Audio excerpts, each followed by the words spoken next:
My name for this, the Rock Roll and Red Plaid podcast, here with the one, the lovely, the one and the only Sara Ramsay.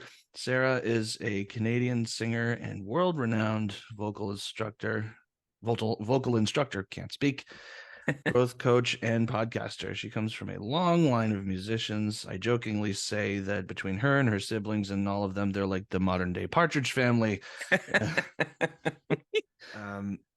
And for our listeners, here's for frame of reference, your brother is Josh from Mariana's Trench, and I have always loved the the Astoria record. That's been just my personal favorite because I'm kind of a vintage weirdo myself. And I left it in the CD player in the downstairs, and I come home, and my dad's thoroughly enjoying. I think it's Shut Up and Kiss Me, the song. Yep. And I'm like, and he thoroughly was convinced that it was like a Jackson 5 B-side. Yeah, it sounds like the Jackson 5. Really. So, and correct me if I'm wrong, were you, before he and his guys did their first record, were you somehow involved with them before? Like maybe it was just when you were kids, or no. So before Mariana's Trench was Mariana's Trench, Josh's band was Ramsay Fiction, and I was a member of Ramsay Fiction. Of course, what a name. Right. And it was Ramsay Fiction was a 5-piece band, where Mariana's Trench is 4. Sure. And I played keyboards and sang backups.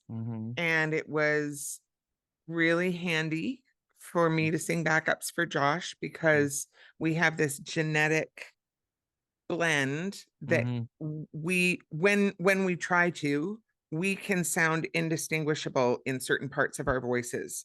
So like we listen to old demos from those days. And even he and I don't know who's singing what. That's great. Yeah. Because I was gonna goofingly ask, who's the better singer, you or him? No, I'm just kidding. I'll tell you what his answer is, but I wouldn't answer it the same way. Yeah. I loved playing with my brother. It was and is every time it happens, because it still from time to time happens. Here and there. Sure. And on records and stuff, it is still my absolute favorite musical experience is to sing with my brother, and especially to work in the studio with my brother is hands down my favorite studio experience. I would do that all day, every day if I could. It is my favorite. That's so sweet, I must say, because I don't have any siblings personally, but that's so sweet to hear, honestly. If there's one musician you'd love to collaborate with, given the chance and no issues or time constraints, who would it be? Oh, my dream collaboration? That's the question? That is such a hard question.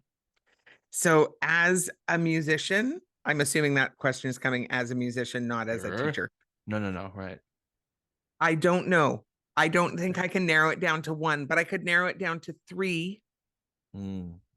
My dream collaborations would be Sara Bareilles. Ooh, okay. Love her voice and her writing. Sure. And the other 2 are a little bit more old school, but James Taylor. Okay. And Sting. Those would be my 3 like dream. All at once or just separately? Oh my God. I think your head would explode. All at once, my head would explode. For me personally, I come from the jam vibe, like just setting up at somebody's house, just jamming something. Gosh, I don't even know. Just drummers, I don't know, just but as regards like guitar players, me being a guitar player, I'd love to have Satriani, because Joe, I met Joe when I was like 14, and he was the nicest guy on the planet for me. Like 10 minutes talking to him, and the first 3 were me just going he's the nicest guy ever. It's like, hey, how you doing, thanks for coming down. So him for sure.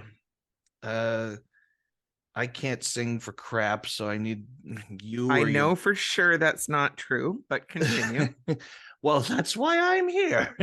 Well, as in, like, I'd rather just in one of those settings, I'd rather be the guitar player. Yeah. So Yeah, I I'd get play that. rhythm behind Joe any day, you know. Yeah. Um, Bass, either Michael Anthony or Billy Sheehan, Mm-hmm. or both. Why not? You know, and vocals. Actually, you could kill two birds with one stone with bass and vocals, and do Glenn Hughes from Deep Purple. Mm-hmm. God, as older as he's getting, like, he's just like doing the anti-aging thing. I think that the most important thing is to find, I mean, there's a million ways of saying this, but like, be yourself. Find your own sound. Don't be trying to sound like other people. What you need to do is find your sound, what matters to you. And then you so it's a balance between I know who I am and I'm going to learn everything I can.